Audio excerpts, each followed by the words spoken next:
دعائیں بتائی جاتی ہیں، کچھ اذکار مزید بتائے جاتے ہیں جو اگر آپ کوئی نماز کی کتاب نماز کے تعلق سے نماز کی فقہ کے تعلق سے لے کر کے پڑھیں تو اس میں انشاءاللہ تعالیٰ آپ کو اس کی تفصیل مل جائے گی۔ یہاں پر میں صرف اتنی چیزوں کا تذکرہ کر رہی ہوں جس کا ہمارا وقت اجازت دیتا ہے اور جو ضروری ہیں۔ ان تمام سنن کو نماز میں ادا کرنا فرض یا واجب نہیں ہے، البتہ ان کو ادا کرنے سے اجر و ثواب میں اضافہ ضرور ہوگا۔ نماز مکمل ہوگی اور مسنون ہوگی، اور مسنون نماز ہی مطلوب ہے، یعنی اگر کوئی مسنون نماز ادا نہیں کرتا اور سنتوں کو یہ سوچ کے چھوڑ دیتا ہے کہ اس کی کیا ضرورت ہے، نماز تو میری ہو ہی جائے گی، تو اس کا مطلب کیا ہے کہ وہ اپنی نماز سے لاپرواہ ہے اور سنت کو اہمیت نہیں دیتا، جبکہ رسول اکرم صلی اللہ علیہ وسلم نے فرمایا صلو کما رأیتمونی اصلی، اور یہ صحیحین سے ثابت حدیث ہے، یعنی کہ صحیح بخاری میں بھی یہ حدیث موجود ہے اور صحیح مسلم میں بھی یہ حدیث موجود ہے۔ کون سی حدیث؟ صلو کما رأیتمونی اصلی، یعنی کہ تم ایسے نماز پڑھو جیسے تم نے مجھے نماز پڑھتے دیکھا ہے۔ تو آپ صلی اللہ علیہ وسلم کی جو نماز تھی وہ کس طرح کی تھی؟ نماز کا جو طریقہ جس میں سارے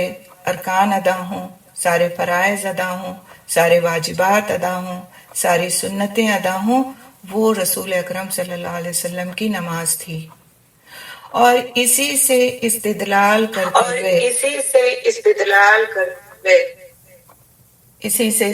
کرتے ہوئے Anaya Awais, please mic off کریے۔ اعوذ باللہ من الشیطان الرجیم۔ اس حدیث سے استدلال کرتے ہوئے علماء کا ایک گروپ، فقہا کا ایک گروپ اس بات کا قائل ہے کہ مردوں اور عورتوں کی نماز میں کوئی فرق نہیں، ٹھیک ہے؟ اس حدیث سے استدلال کرتے ہوئے جو صحیح بخاری میں بھی موجود ہے اور صحیح مسلم میں بھی موجود ہے، تو آپ دیکھیں کہ جو نماز کے ارکان ہیں اس میں مردوں اور عورتوں میں کوئی فرق نہیں، جو نماز کی واجبات ہیں اس میں مردوں اور عورتوں میں کوئی فرق نہیں، جو سنن ہیں اس میں سے بھی بیٹھنے اٹھنے کے طریقے، سجدہ کرنے کا طریقہ اور نیت باندھنے کا طریقہ، اس میں تھوڑا سا ایک معمولی سا فرق ہے جس کو لے کر آج ہمارے علماء بھی اتنی بحث کرتے ہیں گویا کہ آپس میں ایک دوسرے سے لڑ پڑیں گے۔ تو دونوں کے پاس اپنے لیے دلائل موجود ہیں، جیسا کہ میں نے کل بھی آپ سے عرض کیا تھا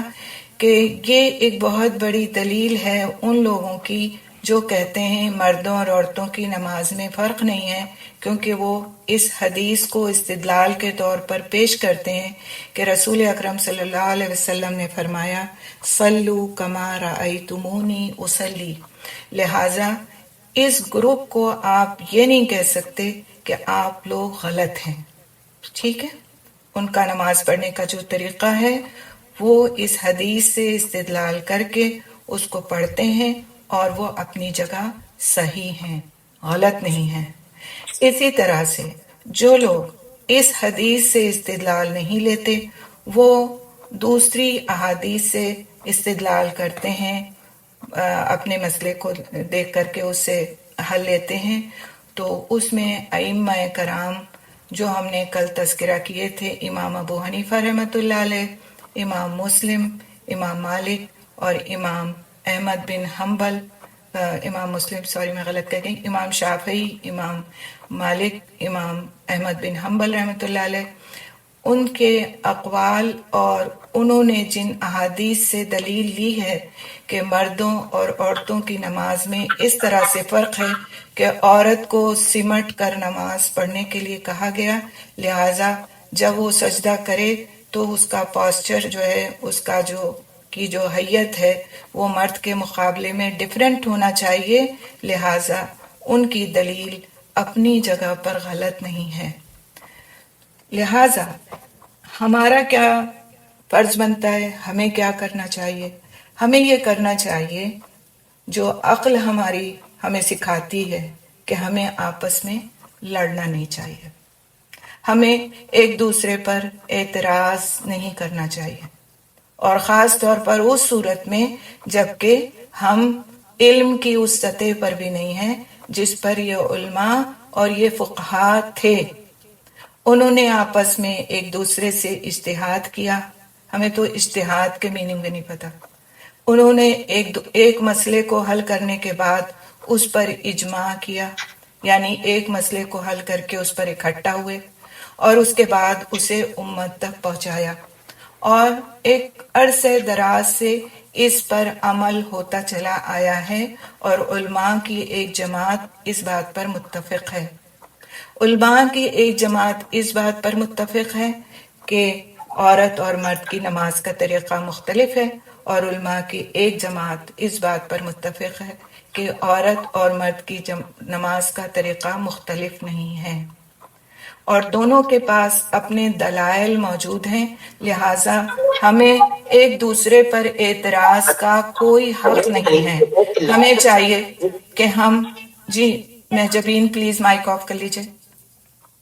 ہمیں یہ چاہیے کہ ہم اپنی نماز کے ارکان پر، واجبات پر، سنن پر توجہ دیں، اور اس کو اچھا بنانے کے لیے اس کے خشوع پر، خضوع پر، سکون پر توجہ دیں، بجائے اس کے کہ ہم یہ دیکھیں کہ ہمارے ساتھ والا کیسا نماز پڑھ رہا ہے۔ ہم اپنی نماز پر توجہ کریں اور پورے اطمینان کے ساتھ کریں، کیونکہ میں نے آپ کو پڑھانے سے پہلے ام القری یونیورسٹی سے پڑھے ہوئے عالم، فقیہ، مدینہ منورہ یونیورسٹی سے پڑھے ہوئے عالم، فقیہ، جو اس وقت کنگ فیصل یونیورسٹی میں پڑھا رہے ہیں، پروفیسر ہیں، ماسٹرز کے اسٹوڈنٹس کے، ان سے فتویٰ لیا اس بات کے بارے میں کہ آپ کی کیا رائے ہے، آپ کیا کہتے ہیں، اور انہوں نے جو بات مجھے بتائی وہ یہی تھی جو میں نے آپ کے سامنے ابھی عرض کی۔ لہٰذا میرا پورا شرح صدر ہے اس معاملے میں، باقی آپ اپنے معاملے کے لیے مختار ہیں کہ آپ جو چاہیں اور جس طرح چاہیں اس کو حل کریں، لیکن میں نے چونکہ کسی عالم سے اس کے بارے میں فتویٰ لیا ہے اور پوچھا ہے، اور انہوں نے مجھے دلائل کے ساتھ اس بات کو سمجھایا ہے، لہٰذا ان دلائل کو اور ان باتوں کو میں نے آپ کے سامنے رکھ دیا۔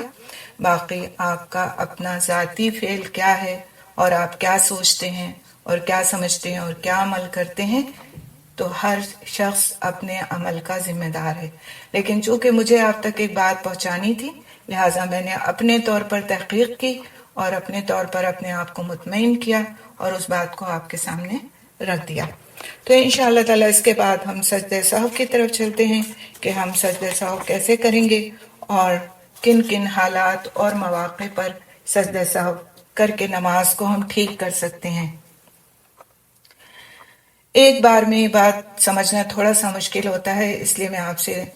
گزارش کروں گی کہ آپ سجدہ سہو کو کئی بار پڑھیں بھی، سنیں بھی،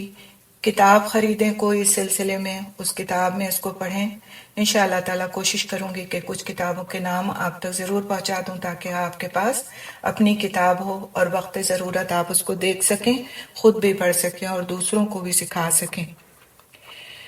انسان بھول چوک کا نشانہ بن جاتا ہے، اور شیطان کی بھی خواہش ہوتی ہے کہ وہ نمازی کو اثناء نماز میں مختلف افکار میں اور اشغال میں الجھا کر رکھے۔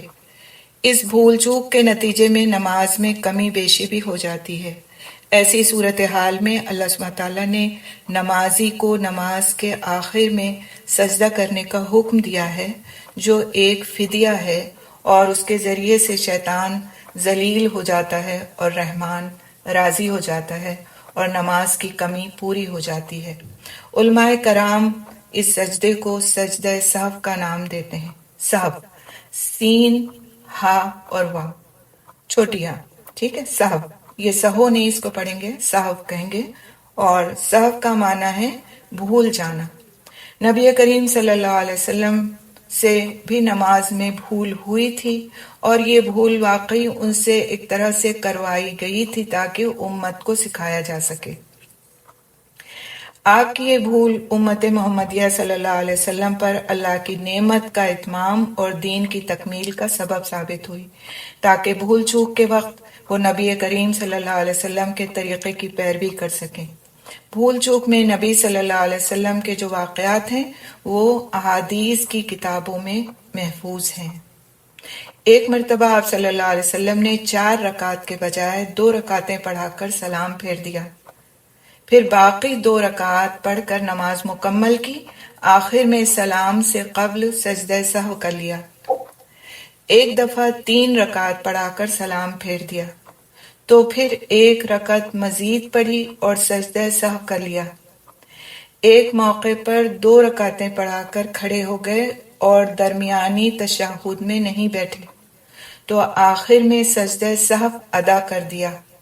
وغیرہ۔ تو اس طرح کی چیزیں پیش آئیں آپ صلی اللہ علیہ وسلم کے ساتھ، تو آپ صلی اللہ علیہ وسلم نے ان صورتوں میں کیا کیا، اس کو دیکھ کر کے علماء نے اس کے بارے میں مسائل کو نکالا ہے اور پیش کیا ہے۔ 3 صورتوں میں سے،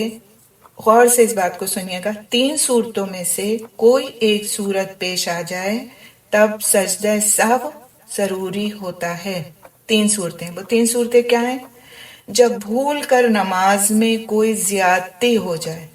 یعنی کہ 4 کے بجائے انسان نے 5 رکعتیں پڑھ لی ہیں، یا نماز میں کوئی کمی واقع ہو جائے،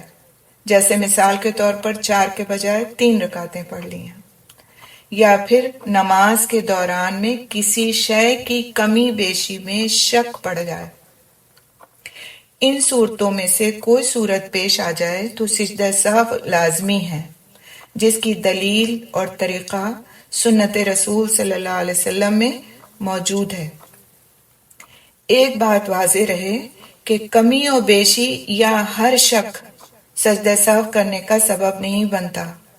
بلکہ اس مسئلے میں جو سنت رسول ہے اسی پر عمل کیا جائے گا۔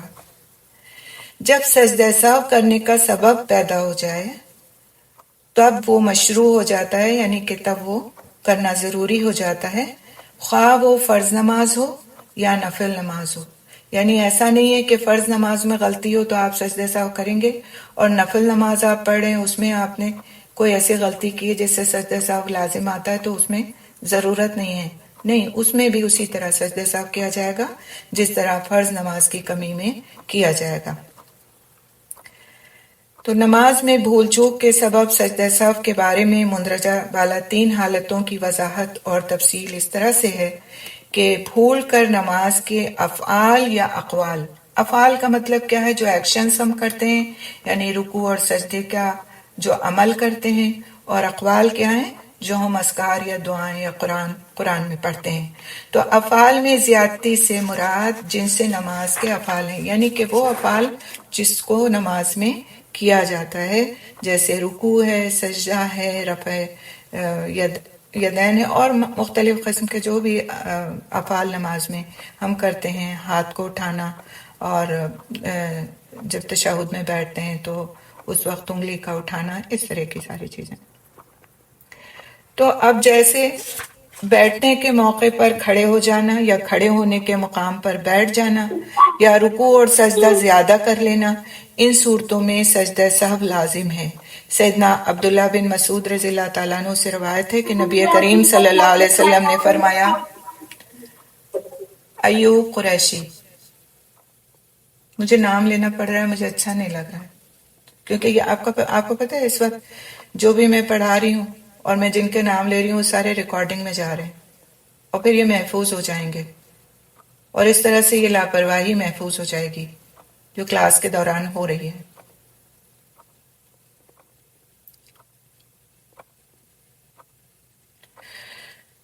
عبداللہ بن مسعود رضی اللہ تعالیٰ عنہ سے روایت ہے کہ نبی کریم صلی اللہ علیہ وسلم نے فرمایا، اذا زاد الرجل او نقص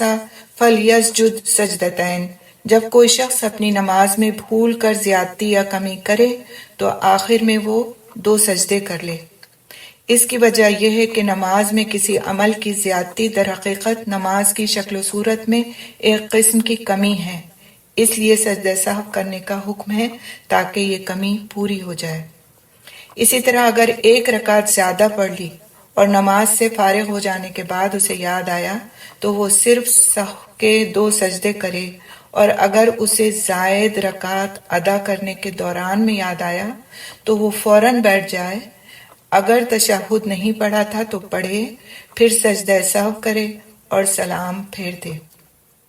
اگر کوئی امام، اچھا یہاں تک ایک چیز آپ کو بتاؤں کہ بہت آسانی سے جو چیز یاد رہ جائے گی کہ اگر زیادتی ہو جاتی ہے نماز میں، ہم سے کوئی عمل ہم سے زیادہ ہو گیا ہے،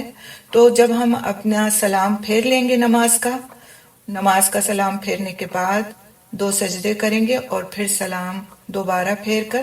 ہم فارغ ہو جائیں گے۔ لیکن اگر کوئی نماز میں ہم سے کمی واقع ہو گئی ہے، ایسی کمی جو سجدہ سہو کے ذریعے سے پوری ہو سکتی ہے، تو پھر یہ کریں گے کہ ہم نماز کا سلام پھیرنے سے پہلے 2 سجدے کریں گے، اپنی اتحیات، درود شریف، دعا سب کچھ پڑھنے کے بعد 2 سجدے کریں گے، اور پھر جس طرح نماز کا سلام پھیرتے ہیں اس طرح سلام پھیریں گے، تو وہ سجدہ سہو ہمارا کمپلیٹ ہو جائے گا۔ زیادتی کی صورت میں بعد میں سجدہ سہو کیا جائے گا سلام پھیرنے کے بارے میں، سلام پھیرنے کے بعد، اور کمی کی صورت میں یا شک کی صورت میں سلام پھیرنے سے پہلے 2 سجدے کیے جائیں گے۔ نماز میں بھول کر کمی واقع ہو جائے، یعنی ایسا فعل جو نماز کا حصہ ہے چھوٹ جائے، اگر چھوٹ جانے والا، اب اس چیز کو آپ غور سے سنیے گا، اب آپ کو پتا ہے فرض کیا ہے، واجب کیا ہے، سنن کیا ہے، ٹھیک ہے؟ اگر چھوٹ جانے والا عمل نماز کا رکن یعنی فرض ہے، اور رکن بھی تکبیر تحریمہ یعنی جس سے ہم نماز شروع کرتے ہیں وہ ہے، تو اس کی نماز نہیں ہوگی اور نہ سجدہ سہو کافی ہوگا۔ اور اگر تکبیر تحریمہ کے علاوہ کوئی اور رکن چھوٹ گیا ہے، مثلا رکوع یا سجدہ، اگر بعد والی رکعت کی قرات سے پہلے اسے یاد آ گیا تو اس پر لازم ہے کہ واپس پلٹ آئے اور چھوٹ جانے والا رکوع یا سجدہ ادا کرے، اور اس رکوع یا سجدے کے بعد والے تمام کام دوبارہ ادا کرے۔ اور اگر بعد والی رکعت کی قرات شروع کر دی تھی، یعنی کہ ابھی دوسری رکعت اگر شروع نہیں کی تھی تو وہ اپنی پہلی رکعت میں جو چیز چھوٹ گئی ہے اس کو پورا کر لے، اور اگرچہ وہ دوسری رکعت کی قرات شروع کر چکا تھا، اب اس کو یاد آیا اس نے پہلی رکعت میں تو رکوع نہیں کیا تھا، تو پھر وہ کیا کرے گا؟ تب اسے چھوٹ جانے والا رکن یا سجدہ اگر اس وقت یاد آتا ہے تو جس رکعت میں رکوع یا سجدہ چھوٹ گیا تھا وہ ساری رکعت باطل ہو جائے گی اور شمار نہیں ہوگی۔ وہ ساری رکعت کیا ہوگی؟ باطل ہو جائے گی اور شمار نہیں ہوگی، اور اسے 1 رکعت مزید پڑھنا ہوگی۔ مثال کے طور پر اس کو اس طرح سمجھیے، آپ نے 4 رکعت کی نیت باندھی، ٹھیک ہے؟ 4 رکعت کی نیت باندھنے میں اب آپ نے پہلی رکعت میں رکوع چھوڑ دیا، سجدے میں آپ چلے گئے، سیدھے سجدے میں چلے گئے، آپ نے سجدہ کر لیا، اور آپ اب دوسری رکعت کے لیے کھڑے ہو گئے۔ دوسری رکعت جب آپ پڑھ رہے تھے، شروعات کی تھی، آپ نے قرات شروع کر دی تھی، سورہ فاتحہ پڑھے تھے، آپ کو یاد آیا کہ میں نے تو پہلی رکعت میں ایک ہی سجدہ کیا تھا یا کہ رکوع ہی نہیں کیا تھا، اب کیا کریں گے؟ اب لوٹ کر کے دوبارہ پہلی رکعت پہ نہیں جائیں گے، اب جب 4 رکعت پوری پڑھ لیں گے، آپ چوتھی رکعت پڑھ لیں گے تو پھر 1 رکعت مزید پڑھیں گے، کیونکہ وہ جو پہلی رکعت آپ نے پڑھی تھی وہ آپ کی رکعت ہوئی نہیں، تو اب 1 رکعت پڑھیں گے اور پھر 2 سجدے کریں گے آخر میں سلام پھیرنے سے پہلے، تو پھر نماز اس طرح درست ہو جائے گی، ٹھیک ہے؟ سمجھ آگے ہوگی انشاءاللہ۔ اگر کوئی شخص تشہد اول میں بیٹھنا بھول گیا اور تیسری رکعت کے لیے کھڑا ہو گیا تو وہ تشہد کی حالت کی طرف پلٹ آئے، بشرط یہ کہ وہ سیدھا کھڑا نہ ہوا ہو، یعنی اب آپ 4 رکعت پڑھ رہے تھے اور 4 رکعت میں سے آپ نے پہلی بار 2 رکعت کے بعد جب بیٹھنا تھا، تشہد پڑھنا تھا، اتحیات پڑھنا تھا، تو وہ آپ بھول کر کے آپ تیسری رکعت کے لیے کھڑے ہو گئے، تو اگرچہ پورا کھڑا نہیں ہوا ہے انسان، پورا کھڑا ہو جانا کیا ہے کہ اب آپ دوسرے رکن کی حالت میں آ گئے، تو اگرچہ پورا نہیں کھڑا ہوا اور اس کو کھڑے ہوتے ہوتے یاد آ گیا درمیان میں ہی، تو وہ بیٹھ جائے اور اپنی نماز کا وہ رکن جو وہ بھولنے والا تھا اس کو پورا کر لے۔ لیکن اگر کوئی شخص پورا کھڑا ہو گیا ہے تو اس کا واپس تشہد کی حالت میں پلٹنا مکروہ ہے۔ اگر وہ پلٹ گیا تو نماز باطل نہیں ہوگی۔ اگر تیسری رکعت میں فاتحہ کی قرأت شروع کر دی تو تب پلٹنا قطعاً درست نہیں، کیونکہ وہ دوسرے رکن کی ادائیگی شروع کر چکا ہے جسے توڑنا یا چھوڑنا مناسب نہیں۔ سمجھ میں آ گئی بات؟ تو اب اگر چھوٹ گیا ہے تو کیا کریں گے کہ بعد میں سجدہ سہو کریں گے، بعد میں ایک رکعت اور نہیں پڑھیں گے، کیونکہ درمیانی تشہد کیا ہے؟ واجب ہے۔ اگر واجب چھوٹ جاتا ہے تو ہم صرف سجدہ سہو کرتے ہیں، اگر رکن چھوٹ جاتا ہے تو وہ رکعت ہم اور پڑھ کر کے سجدہ سہو کر کے اپنی نماز پوری کرتے ہیں۔ امید ہے یہ بات سمجھ آ گئی ہوگی۔ اسی لیے میں نے آپ کو واجبات الگ پڑھائے، ارکان یعنی فرائض الگ پڑھائے اور سنن الگ پڑھائیں۔ تو واجبات کے چھوٹنے کی صورت میں واجب کو دوبارہ ادا کرنے کے بجائے اینڈ میں 2 سجدے کر کے سلام پھیرا جائے گا، اور یہ سجدہ سہو کہلاتا ہے، اور اس سے اس واجب کی کمی پوری ہو جائے گی انشاءاللہ۔ لیکن فرائض میں سے کوئی فرض چھوٹ جاتا ہے، پھر وہ رکعت دوبارہ پڑھی جائے گی، سجدہ سہو کیا جائے گا اور پھر اس کے بعد سلام پھیرا جائے گا۔ نماز میں شک پڑ جائے، اب یہ چیز ہم لوگوں کے ساتھ بہت کچھ ہوتی ہے، ٹھیک ہے؟ ایک چیز اور اسی سلسلے میں جو بھی ہم پڑھے تھے اس سے ایک چیز رہ گئی، وہ کر لیتے ہیں، پھر ہم اگلے پوائنٹ پہ آئیں گے۔ اگر کسی سے رکوع یا سجدے میں تسبیحات چھوٹ گئیں، یعنی کہ رکوع تو کیا اس نے لیکن پڑھا کچھ نہیں، تو اس رکوع یا سجدے کو دوبارہ ادا کرے، بشرط یہ کہ وہ بعد والی رکعت ادا کرنے کے لیے سیدھا کھڑا نہ ہوا ہو، اور وہ ان تمام حالات میں سجدہ سہو ادا کرے۔ یعنی کچھ نہیں پڑھا آپ نے، جبکہ ایک بار پڑھنا کیا تھا؟ ضروری تھا، آپ کا کم از کم ایک بار آپ کو پڑھنا تھا۔ تو بشرطے کہ وہ بعد والی رکعت ادا کرنے کے لیے سیدھا نہیں کھڑا ہوا ہے، تو وہ پھر اپنی پھر سے اس لائن کو دہراتی ہوں، اگر کسی سے رکوع یا سجدے میں تسبیحات چھوٹ گئیں تو وہ اس رکوع یا سجدے کو دوبارہ ادا کرے، بشرط یہ کہ وہ بعد والی رکعت ادا کرنے کے لیے سیدھا کھڑا نہ ہوا ہو، اور وہ ان تمام حالات میں سجدہ سہو ادا کرے گا۔ ٹھیک ہے؟ وہی بات کہ اگر واجب چھوٹ گیا ہے تو پھر سجدہ سہو ادا کیا جائے گا۔ نماز میں شک پڑ جائے، اگر کسی کو نماز کی رکعات کی تعداد میں شک پڑ جائے، مثلا جو ہمارے ساتھ بہت بار ایسا ہوتا ہے، اس نے دو رکعتیں ادا کی ہیں یا 3، تو وہ 2 سمجھے کیونکہ کم تعداد یقینی ہے، پھر سلام سے پہلے سجدہ سہو کرے، کیونکہ مشکوک چیز معدوم کے حکم میں ہے۔ سیدنا عبد الرحمن بن عوف رضی اللہ تعالیٰ عنہ سے مروی ہے کہ رسول اکرم صلی اللہ علیہ وسلم نے فرمایا، جب کسی کو اپنی نماز میں شک پڑ جائے اور اسے علم نہ ہو کہ 1 رکعت پڑھی ہے یا 2، تو وہ 1 رکعت سمجھے، اور اگر وہ نہیں جانتا کہ اس نے 2 رکعتیں پڑھی ہیں یا 3، تو وہ 2 ہی سمجھ لے۔ یعنی کہ اگر ہم نے جتنی رکعت کی نیت کی تھی اور ہمارا شک یہ ہے کہ ہم نے اس سے 1 رکعت کم پڑھی ہے، تو ہم رکعت کو مکمل کریں گے۔ ٹھیک ہے؟ جیسے ہم نے 4 کی نیت کی تھی، ہم نے 3 پڑھی ہیں، اور ہم شک میں ہیں کہ ہم نے 4 پڑھی ہیں یا 3، تو ہم 3 ہی کو سمجھیں کہ ہم نے پڑھی ہے، اور 1 رکعت مزید پڑھ لیں، اور 1 رکعت پڑھنے کے بعد آخر میں سجدہ سہو کر لیں، کیونکہ ہم سے بھول ہو گئی ہے نا۔ تو اب بھول اور شک کے موقع پر دونوں کے لیے سجدہ سہو ہے۔ ایک بار پھر سے اس بات کو ریپیٹ کروں گی تاکہ آپ کو پکی ہو جائے۔ جب کسی کو اپنی نماز میں شک پڑ جائے اور اسے علم نہ ہو کہ 1 رکعت پڑھی ہے یا 2، تو وہ 1 رکعت سمجھے،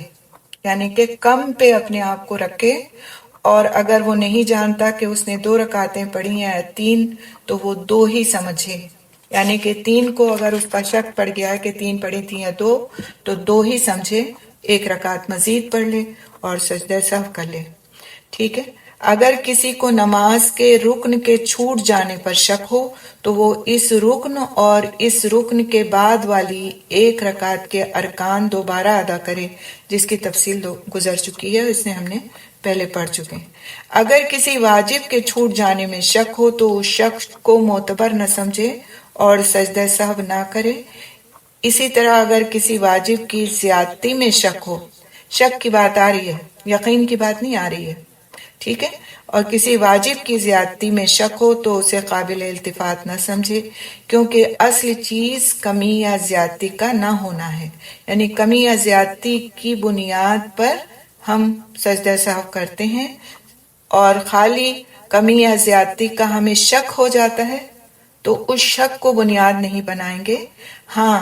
اگر ہمارا شک اس یقین تک ہے کہ ہم واقعی اس چیز کو صحیح سمجھ رہے ہیں تو پھر شک کی بنیاد پر بھی سجدہ سہو کیا جائے گا۔ اگر کسی واجب کے چھوٹ جانے میں شک ہو تو اس شک کو معتبر نہ سمجھے اور سجدہ سہو نہ کرے، یعنی صرف شک ہے۔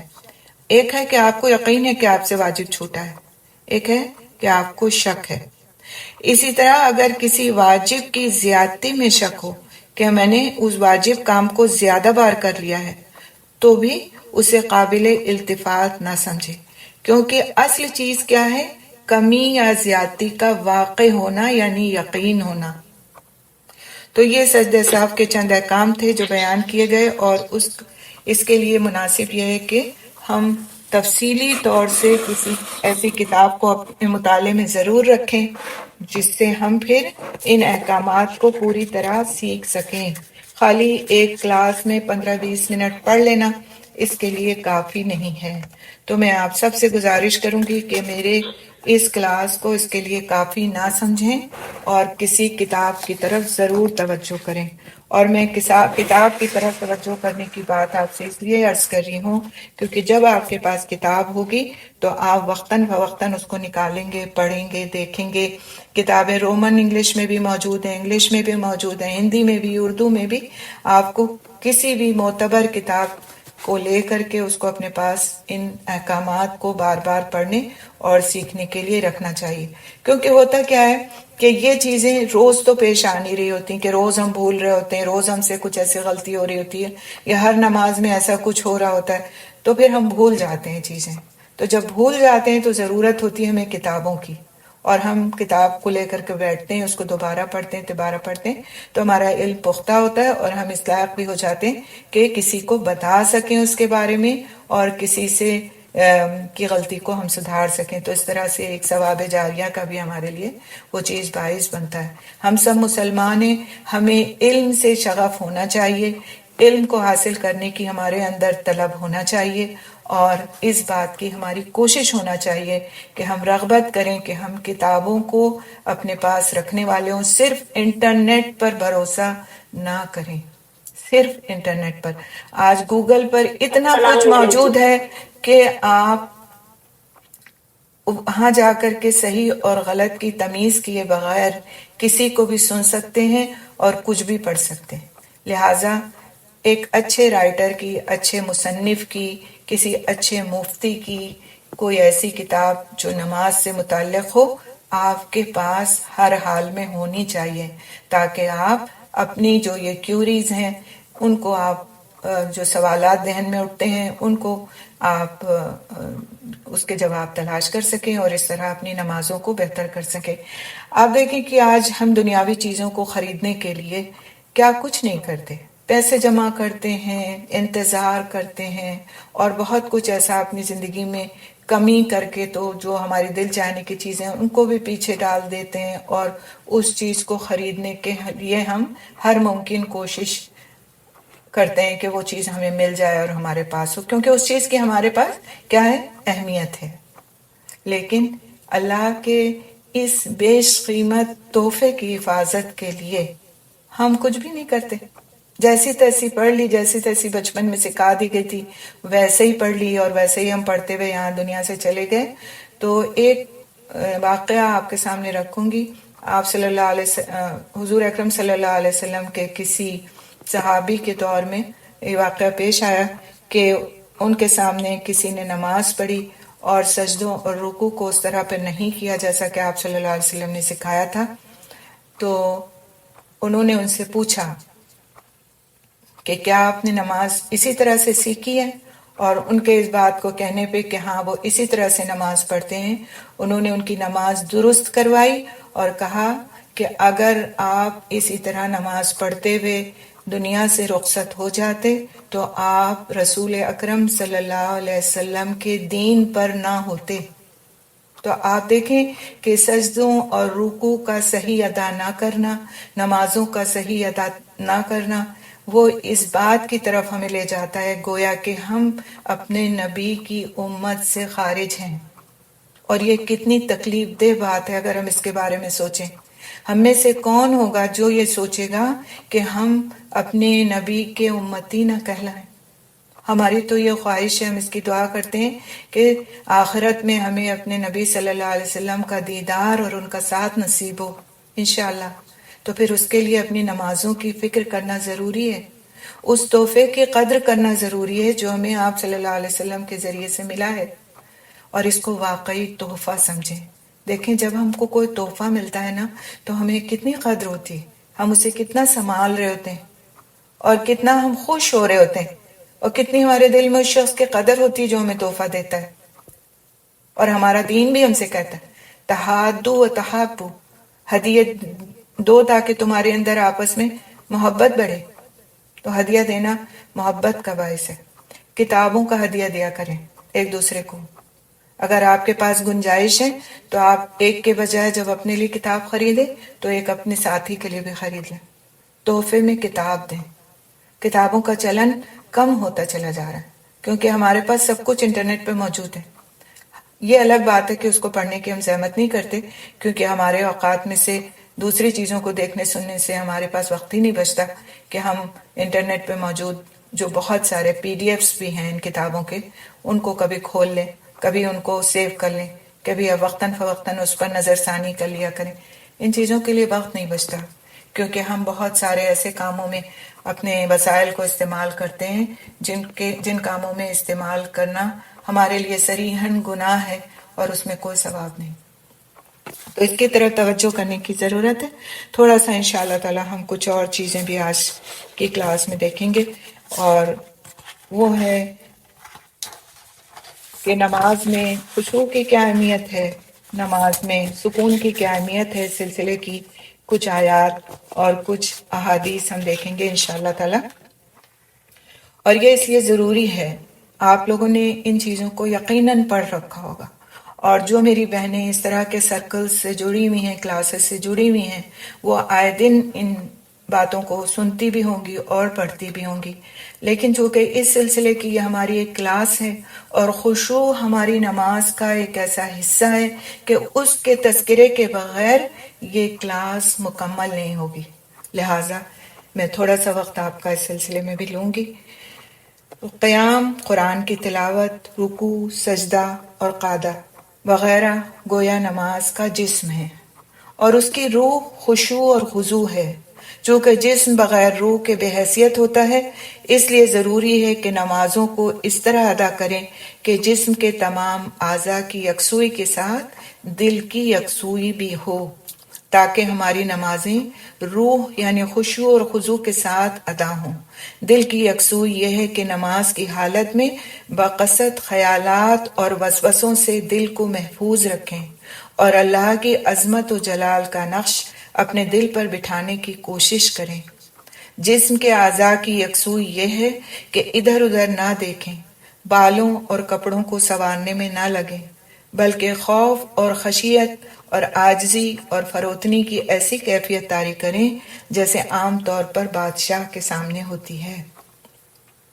قرآن حکیم اور احادیث میں نماز کو خشوع و خضوع اور اطمینان اور سکون کے ساتھ ادا کرنے کی بار بار تعلیم دی گئی ہے، کیونکہ اصل نماز وہی ہے جو خشوع اور خضوع اور اطمینان اور سکون کے ساتھ ادا کی جائے. اور ایسی ہی نماز پر اللہ سبحانہ تعالیٰ نے انسان کو دنیا اور آخرت کی کامیابی عطا فرمانے کا وعدہ فرمایا ہے. قرآن حکیم میں سورۃ مومنون میں اللہ سبحانہ تعالیٰ فرماتے ہیں قد افلح المؤمنون الذین هم فی صلاتهم خاشعون، یقیناً وہ ایمان والے کامیاب ہو گئے جن کی نمازوں میں خشوع ہے، جن کی نمازوں میں خشوع ہے، ان لوگوں کی کامیابی کی بات کہی گئی۔ سورہ بقرہ کی آیت نمبر سورہ مومنون کی آیت، اور سورہ بقرہ کی آیت نمبر 45 میں اللہ سبحانہ تعالیٰ نے فرمایا وَاسْتَعِینُوا بِالصَّبْرِ وَالصَّلَاةِ وَإِنَّهَا لَكَبِیرَةٌ إِلَّا عَلَى الْخَاشِعِینَ، صبر اور نماز کے ذریعے مدد حاصل کیا کرو، بے شک وہ نماز بہت دشوار ہے مگر ان کے جن کے دلوں میں خشوع ہے ان پر کچھ دشوار نہیں۔ یعنی نماز اگر ہمیں پڑھنا مشکل لگتی ہے اور ہمیں بہت زیادہ بھاری محسوس ہوتا ہے اور نماز ہمیں ایک بوجھ کی طرح محسوس ہوتی ہے، تو ہمیں دیکھنا چاہیے کہ پھر اس کا مطلب یہ ہے کہ ہمارے دل میں نہ اپنے رب کا خوف ہے اور نہ پھر اس کی طرف جھکنے اور عاجزی کرنے کی ہماری کوئی تمنا ہے۔ سورہ بقرہ کی آیت نمبر 38 میں اللہ سبحانہ تعالیٰ فرماتے ہیں حافظوا علی الصلوات والصلاۃ الوسطی وقوموا للہ قانتین، تمام نمازوں کی خاص طور پر درمیانی والی نماز یعنی عصر کی پابندی کیا کرو اور اللہ کے سامنے با ادب کھڑے رہا کرو۔ تو ادب بھی نماز کا ایک حصہ ہے، اور نماز میں جب ہم عجلت کرتے ہیں تو اس ادب سے ہماری محرومی ہو جاتی ہے۔ حدیث دیکھتے ہیں ہم انشاءاللہ تعالی۔ حضرت عثمان بن عفان رضی اللہ تعالیٰ عنہ فرماتے ہیں کہ میں نے رسول اکرم صلی اللہ علیہ وسلم کو ارشاد فرماتے ہوئے سنا جو مسلمان بھی فرض نماز کا وقت آنے پر اس کے لیے اچھی طرح وضو کرتا ہے، پھر خوب خشوع کے ساتھ نماز پڑھتا ہے جس میں رکوع بھی اچھی طرح کرتا ہے، تو جب تک کوئی کبیرہ گناہ نہ کرے یہ نماز اس کے لیے پچھلے گناہوں کا کفارہ بن جاتی ہے، اور یہ فضیلت ہمیشہ کے لیے ہے۔ حضرت عقبہ بن عامر رضی اللہ تعالیٰ عنہ سے روایت ہے کہ رسول اکرم صلی اللہ علیہ وسلم نے ارشاد فرمایا جو شخص بھی اچھی طرح وضو کرتا ہے پھر 2 رکعت اس طرح پڑھتا ہے کہ دل نماز کی طرف متوجہ رہے اور اعضاء میں بھی سکون ہو، تو اس کے لیے یقیناً جنت واجب ہو جاتی ہے۔ یقیناً کی بات کہی گئی، جنت واجب ہو جاتی ہے۔ حضرت ابو ذر رضی اللہ تعالیٰ عنہ سے روایت ہے کہ رسول اکرم صلی اللہ علیہ وسلم نے ارشاد فرمایا اللہ تعالیٰ بندے کی طرف اس وقت تک توجہ فرماتے ہیں جب تک وہ نماز میں کسی اور طرف متوجہ نہ ہو، جب وہ بندہ اپنی توجہ نماز سے ہٹا لیتا ہے تو اللہ تعالیٰ بھی اس سے اپنی توجہ ہٹا لیتے ہیں۔ حضرت ابو قتادہ رضی اللہ تعالیٰ عنہ سے روایت ہے کہ رسول اکرم صلی اللہ علیہ وسلم نے ارشاد فرمایا بدترین چوری کرنے والا شخص وہ ہے جو نماز میں سے چوری کرے۔ صحابہ رضی اللہ تعالیٰ عنہ نے عرض کیا یا رسول اللہ صلی اللہ علیہ وسلم نماز میں کس طرح چوری کرے گا؟ آپ صلی اللہ علیہ وسلم نے ارشاد فرمایا اس کا رکوع اور سجدہ اچھی طرح سے ادا نہ کرنا، یعنی اطمینان اور سکون کے بغیر نماز ادا کرنے کو نبی صلی اللہ علیہ وسلم نے بدترین چوری قرار دیا۔ حضرت عمار بن یاسر رضی اللہ تعالیٰ عنہ سے روایت ہے کہ رسول اکرم صلی اللہ علیہ وسلم کو ارشاد فرماتے ہوئے سنا کہ آدمی نماز سے فارغ ہوتا ہے اور اس کے لیے ثواب کا 10واں حصہ لکھا جاتا ہے، اسی طرح بعض کے لیے 9واں حصہ، بعض کے لیے 8واں، 7واں، 6واں، 5واں، چوتھائی، تہائی اور آدھا حصہ لکھا جاتا ہے۔ حضرت ابو ہریرہ رضی اللہ تعالیٰ عنہ روایت کرتے ہیں کہ رسول اکرم صلی اللہ علیہ وسلم نے ارشاد فرمایا اللہ تعالیٰ ایسے آدمی کی نماز کی طرف دیکھتے ہی نہیں جو رکوع اور سجدے کے درمیان یعنی قومے میں اپنی کمر کو سیدھا نہ کرے۔ رکوع اور سجدے کے درمیان،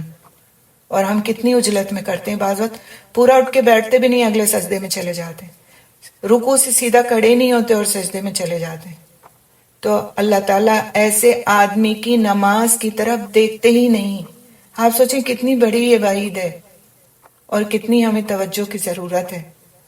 حضرت حذیفہ رضی اللہ تعالیٰ عنہ نے ایک شخص کو نماز پڑھتے ہوئے دیکھا جو رکوع اور سجدے کو پوری طرح سے ادا نہیں کر رہا تھا۔ جب وہ شخص نماز سے فارغ ہو گیا تو حضرت حذیفہ رضی اللہ تعالیٰ عنہ نے فرمایا کہ تو نے نماز نہیں پڑھی، اگر تو اسی طرح نماز پڑھتے ہوئے مر گیا تو محمد صلی اللہ علیہ وسلم کے دین کے بغیر مرے گا۔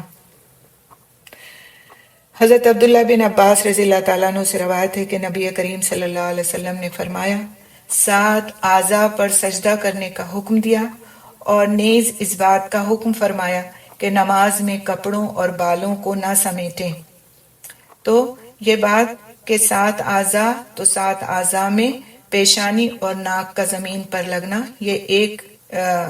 عضو شمار ہوتا ہے کیونکہ ہمارے چہرے کا ایک حصہ ہے یہ۔ اس کے بعد دونوں ہاتھ، دونوں گھٹنے اور دونوں پیر زمین پر ٹکنا ضروری ہیں۔ اگر کوئی اس طرح سجدہ کرتا ہے کہ اس کے پیر پیچھے سے اٹھ جاتے ہیں اور زمین پر ٹکتے نہیں ہیں تو اس کا سجدہ مکمل نہیں ہوگا۔ اگر کوئی کسی کے ہاتھ زمین پر نہیں ٹکتے، ایک ہاتھ کو رکھتا ہے ایک ہاتھ نہیں رکھتا، یا دونوں ہاتھوں کو اس طرح رکھتا ہے کہ وہ زمین پر ٹکتے نہیں، اور وہ مثال کے طور پر کچھ لوگ اس طرح بھی سجدہ کرتے ہوئے دیکھے گئے کہ بس وہ رانوں پر ہی اپنی ہاتھ رکھے ہوتے ہیں اور سجدہ کر لیتے ہیں، تو سجدے میں دونوں ہاتھوں کو زمین پر ٹکانا ضروری ہے۔ اب یہ ایک اختلافی مسئلہ ہے کہ کوہنیوں کو اٹھایا جائے گا یا پھر کوہنیوں کو بچھایا جائے گا، یہ ایک اختلافی مسئلہ ہے، اور اس میں وہی بات آ جاتی ہے کہ سلو کما رأیتمونی اصلی پر جو لوگ عمل کرتے ہیں کہ نماز کو ایسے پڑھو جیسے رسول صلی اللہ، نماز کو اس طرح سے ادا کرو جیسے تم نے مجھے نماز ادا کرتے دیکھا ہے، جو اس پر ادا کرتے ہیں وہ مردوں کی طرح سے اس سجدے کو اس طرح کرتے ہیں، کونیوں کو اٹھاتے ہیں، اور جو دوسری طرح سے کرتے ہیں وہ کونیوں کو بچھاتے ہیں۔ یہ ایک اختلافی مسئلہ ہے، لیکن بہرحال نماز میں دونوں ہاتھوں کا زمین پر ٹکنا ضروری ہے، دونوں قدموں کا زمین پر ٹکنا ضروری ہے، دونوں گھٹنوں کا زمین پر ٹکنا، اور ناک اور پیشانی کی ہڈی کا زمین پر لگا ہونا ضروری ہے، اس کے بغیر سجدہ مکمل نہیں۔ حضرت ابو درداء رضی اللہ تعالیٰ عنہ فرماتے ہیں کہ سب سے پہلے جس چیز کا علم لوگوں سے اٹھا لیا جائے گا وہ خشوع کا علم ہے۔ ان قریب مسجد میں بہت سے لوگ آئیں گے، تم ان میں ایک شخص کو بھی خشوع والا نہیں پاؤ گے، خشوع والا نہیں پاؤ گے۔ تو انشاءاللہ تعالی ہم کچھ چیزیں اور دیکھتے ہیں کہ لیولز نماز کے، جیسے کہ ابھی ہم نے پڑھا کہ کچھ کو تو 8واں درجہ، کچھ کو 9واں درجہ، کچھ کو 10واں درجہ، تو اس طرح درجات میں منقسم ہے۔ میں آج آپ سے ریکویسٹ کروں گی، اگر آپ لوگوں کی اجازت ہو تو میں ایک 10 سے 15 منٹ مزید لے لوں، کیونکہ کچھ چیزیں رہتی ہیں تاکہ پھر کل ہم بالکل فارغ ہوں اپنے سوال جواب کے سیشن کے لیے، اور اس میں پھر پڑھائی کے تعلق سے ہمارا وقت صرف نہ ہو۔ آپ میں سے کوئی 1-2 لوگ بتائیں، ٹھیک ہے ایسا کر لینا؟ ٹھیک ہے، ٹھیک،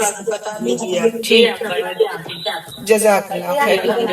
جزاک اللہ خیر کثیرا۔ ٹھیک ہے، مائک آف کر لیجئے، مائک آف کر لیجئے انشاءاللہ۔ تھوڑا سا آگے چلتے ہیں۔ ابھی ہم نے یہ پڑھا کہ نمازی کو نماز میں مختلف درجات ملتے ہیں نماز پڑھنے کے باوجود۔ اب ایک شخص نماز پڑھ رہا ہے، دوسرا پڑھ رہا ہے، تیسرا پڑھ رہا ہے، چوتھا پڑھ رہا ہے، اور ہر ایک ڈیفرنٹ لیول پر ہے، کیونکہ وہ ڈیفرنٹ طریقے سے اپنی نمازوں کو ادا کر رہا ہے۔ کسی کے نماز میں یہ نہیں کہ وہ بیٹھ اٹھ رہے ہیں مختلف طریقے سے، نہیں، یہ فرق نہیں ہے۔ وہ سجدے پورے کر رہے ہیں، رکوع پورے کر رہے ہیں، نماز کے سارے سب کچھ چیزیں اسی طرح سے کر رہے ہیں جیسے کہ وہ دکھائی دے رہے ہیں، لیکن ان کی نمازوں کے لیول میں یہ فرق کیوں ہے؟ اور یہ فرق اس لیے ہے کیونکہ بسا اوقات وہ ظاہری طور سے جو نماز کے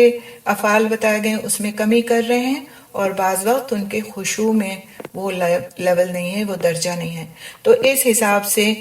امام ابن القیم الجوزیہ رحمۃ اللہ علیہ نے لوگوں کی نماز کو 5 لیولز پر بانٹا ہے، اور اس میں ہمارے لیے تھوڑی سی سوچنے کی بات ہے کہ ہم کس لیول پر ہیں، اور اس کا تعین ہر انسان خود کرے گا۔ میں نے آخر میں اس چیز کو اسی لیے رکھا تاکہ ہم اس بات پر سوچ سکیں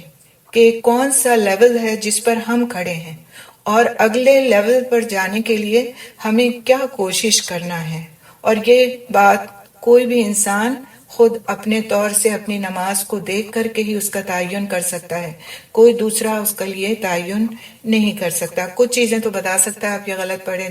جو ظاہراً دکھ رہی ہیں، لیکن جو باطناً ہیں ان کا تعین انسان صرف خود کر سکتا ہے۔ تو پہلا جو انہوں نے لیول بتایا وہ ہے معاقب۔ معاقب کون ہے؟ وہ شخص جس کے عمل کے بدلے میں اسے سزا دی جائے گی، یعنی کہ وہ نماز کو اس طرح پڑھتا ہے کہ وہ سزا کا مستحق ہے۔ یہ بات آپ کو بہت عجیب سی لگے گی کہ ایک نمازی کو سزا دی جائے گی۔ یہ مرتبہ ہے اپنی جان پر ظلم کرنے والے کا، جو حد سے گزر جاتا ہے، جو بہت زیادہ کمی کرتا ہے اپنے وضو میں اور اس کی نماز کے اوقات میں اور اس کے حدود اور اس کے ارکان میں۔ تو یہ شخص وہ ہوگا جس کو نماز پڑھنے کے باوجود سزا دی جائے گی، گناہگار ہوتا ہے۔ آپ نے اکثر پڑھا ہوگا احادیث کے مفہوم میں کہ جو شخص نماز کو بری طرح پڑھتا ہے اس کی نماز اسے بد دعا دیتی ہوئی جاتی ہے کہ اللہ تعالیٰ تجھ کو بھی ویسے ہی برباد اور ضائع کر دے جس طرح تو نے مجھے برباد اور ضائع کر دیا۔ اللہ تعالیٰ محفوظ رکھے کہ ہم معاقب کی صف میں کھڑے کیے جائیں۔ اللہ ہمیں محفوظ رکھے۔ دوسرا لیول کیا ہے؟ محاسب، یعنی وہ شخص جس کا حساب لیا جائے گا، وہ جس نے نماز کے اوقات، اور غور سے سنیے گا، وہ جس نے نماز کے اوقات اور حدود اور ارکان جو ظاہری ہیں اور اس کے وضو کی تو حفاظت کی، لیکن اس نے اپنے نفس کا مجاہدہ وسوسے کے اعتبار سے نہیں کیا، تو گویا وہ نماز میں اپنے وسوسوں اور افکار کے ساتھ داخل ہوتا ہے اور اسی کے ساتھ نکل جاتا ہے۔ یعنی کہ جو سوچ رہا ہے وہ ساری سوچوں کو اپنے ساتھ رکھتا ہے، ان سے نکلنے کی کوشش نہیں کرتا، اپنے وسوسوں کو اپنے ساتھ لیے ہوئے نماز پڑھ رہا ہوتا ہے۔ ظاہر ہے ایسا شخص رکوع اور سجدے تو کرے گا، قیام بھی کرے گا، اس نے وضو بھی کیا ہوگا، سب کچھ کیا ہوگا، لیکن اس کا دل کہیں اور ہوگا اور وہ خود کہیں اور ہوگا، اور پھر ایسے ہی حالات میں انسان بھولتا ہے، شک میں پڑتا ہے اور مختلف مسائل اس کے ساتھ آتے ہیں پیش۔ تو پھر ایسے شخص کا حساب لیا جائے گا کہ اس نے نماز کو کس طرح پڑھا، اور ہمیں اس بات کے لیے دعا کرنا چاہیے، اللہم حاسبنی حسابا یسیرا، اور اس سے مراد یہی ہے کہ اللہ تعالیٰ ہمیں حساب سے بری الذمہ کر دے، کیونکہ حدیث کا مفہوم ہے کہ جس کا حساب لیا گیا پھر وہ تو ہلاک ہو گیا۔ یعنی کہ جب حساب لیا جائے گا تو حساب کتاب کا پورا نکل آنا بہت مشکل ہے، بہت مشکل۔ ہمارے گناہوں کی زیادتی ہمیں ہر وقت اس بات پر خوفزدہ رکھے کہ ہم سے اللہ سبحانہ وتعالیٰ بس ہمارا حساب نہ کریں۔ آپ دیکھیں کہ حساب دینا اس دنیا میں بھی کتنا مشکل ہوتا ہے نا۔ اگر آپ کے سپرد کوئی امانت کی جاتی ہے، کوئی چیز کی جاتی ہے اور آپ سے کہا جاتا ہے اس کا حساب لیا جائے گا، تو آپ کتنے کیئرفل کانشیس ہو جاتے ہیں کہ ایک رتی بھر کی چیز بھی اس میں ادھر سے ادھر نہ ہو، ورنہ تو پھر میرا جب حساب ہوگا تو میں پکڑی جاؤں گی۔ تو حساب کا لیا جانا بہت ہی مشکل بات ہے، اور اس سے اپنی حفاظت کا ایک ہی طریقہ ہے، وہ یہ کہ ہم اپنی فکروں سے اپنے آپ کو نجات دے کر کے تب اپنے آپ کو نماز کے لیے کھڑا کریں، تاکہ وسوسے اور فکریں ہمیں اس طور پر نہ گھیر لیں کہ ہماری نماز ہمیں پتہ ہی نہ چلے کہ ہم نے پڑھا کیا ہے، کیا ہے۔ تیسرا درجہ ہے مکفر عنہ، یعنی وہ شخص کہ اس کے گناہوں کی بخشش کا سبب بنے گی اس کی نماز، اس کے گناہوں کو اس سے ہٹا دیا جائے گا۔ یعنی ابھی ایک شخص نے نماز پڑھی، وہ اس کے لیے بربادی کا سبب بن گئی، پھر دوسرے شخص نے نماز پڑھی، وہ اس کا حساب لیا جائے گا، اور تیسرا وہ شخص ہوگا کہ اس کی نماز اس کے گناہوں کی بخشش کا ذریعہ ہوگی اور اس کے گناہوں کو ہٹا دیا جائے گا۔ یہ کون سا شخص ہوگا؟ وہ جس نے حفاظت کی اس کی حدود اور ارکان کی، اور اس نے اپنے نفس کے ساتھ جہاد کیا وسوسوں اور سوچوں کو دور کرنے کے لیے۔ تو جب وہ نماز پڑھ رہا ہوتا ہے تو گویا وہ اپنے دشمن کے ساتھ یعنی شیطان کے ساتھ جہاد میں مصروف ہوتا ہے کہ کہیں میرا یہ دشمن میری نماز میں سے کچھ چرا نہ لے۔ تو ایسا شخص نماز بھی پڑھ رہا ہوتا ہے اور جہاد بھی کر رہا ہوتا ہے۔ تو آپ سوچیں کہ اس کی نماز کا لیول کیا ہوگا، جو ایک ساتھ نماز بھی پڑھ رہا ہے اور جہاد بھی کر رہا ہے. جہاد کس سے کر رہا ہے؟ اپنے نفس سے. خیال آ رہا ہے اس کو دنیا کا، اپنے کام کا، اپنی چیزوں کا، اور وہ اس خیال کو جھٹکتا ہے اور پھر وہ نماز میں مصروف ہو جاتا ہے. اور وہ جھٹکتا ہے یہ سوچ کر کے کہ نہیں، میں اپنے رب کے سامنے کھڑا ہوں، مجھ کو یہ خیال اس وقت اپنے دل میں نہیں لانا، اس کے لیے تو میری عمر پڑی اس بارے میں سوچنے کی.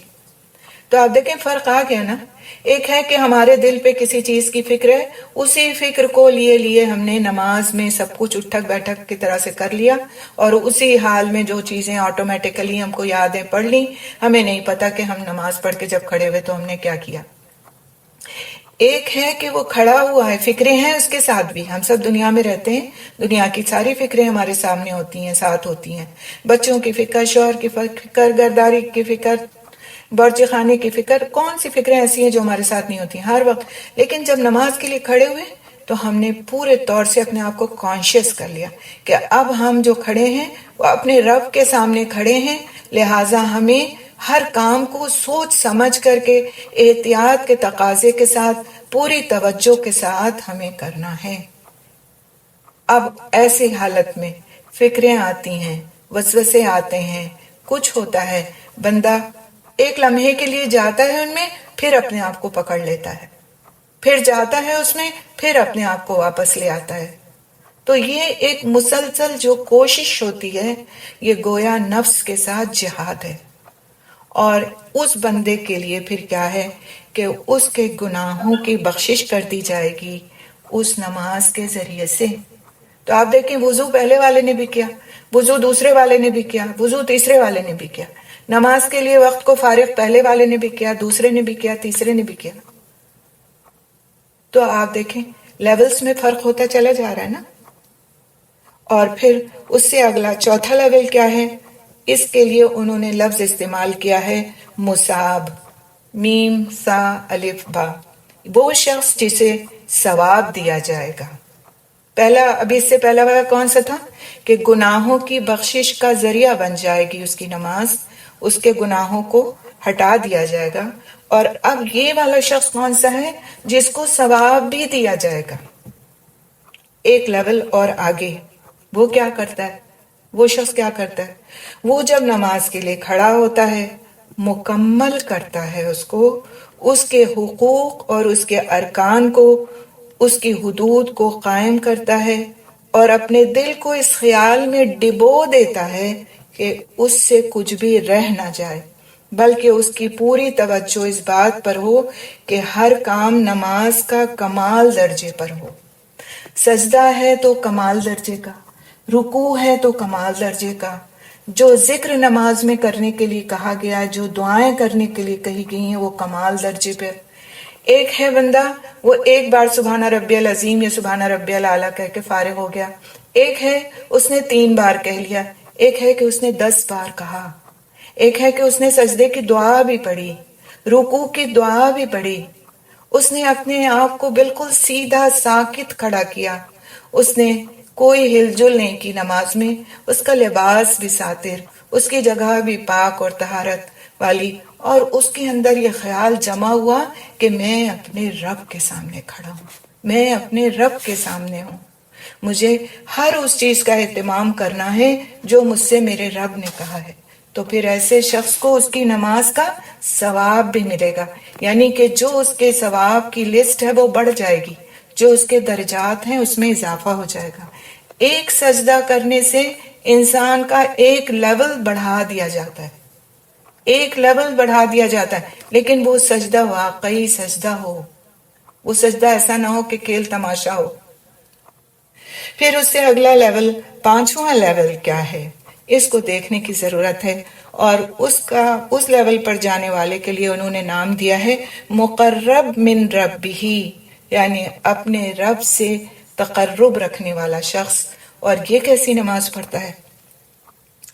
وہ جو سارے ارکان کی ادائیگی کے ساتھ اپنے دل کو پکڑ کر اپنے رب کے حضور پیش کر دیتا ہے، اور مسلسل اپنے دل کو دیکھ رہا ہے، اور اس کا نگران بنا ہوا ہے،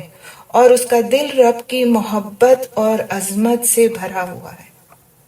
یعنی کہ نماز اس کے لیے ایسی ہے کہ جس سے اس کے دل میں اپنے رب کی عظمت پیدا ہو گئی ہے، اپنے رب سے محبت پیدا ہو گئی ہے، اور وہ گویا دیکھ رہا ہے اور اس کا مشاہدہ کر رہا ہے، اور وسوسوں اور خطرات سے بلند ہو کر اس مقام پر پہنچ گیا ہے جہاں اس کے اور اس کے رب کے درمیان کوئی حجاب نہیں۔ گویا کہ وہ اپنے رب کو اپنے سامنے دیکھ رہا ہے، گویا کہ وہ یہ دیکھ رہا ہے کہ اس کا رب اس کو دیکھ رہا ہے، اس کی ایک کیفیت ہے اس کے اوپر، وہ ڈوبا ہوا ہے، اور وہ صرف اس لیے نماز نہیں پڑھ رہا کہ اس پر فرض کی گئی ہے، بلکہ وہ اس لیے نماز پڑھ رہا ہے کہ وہ اپنے رب کے قریب ہو جائے،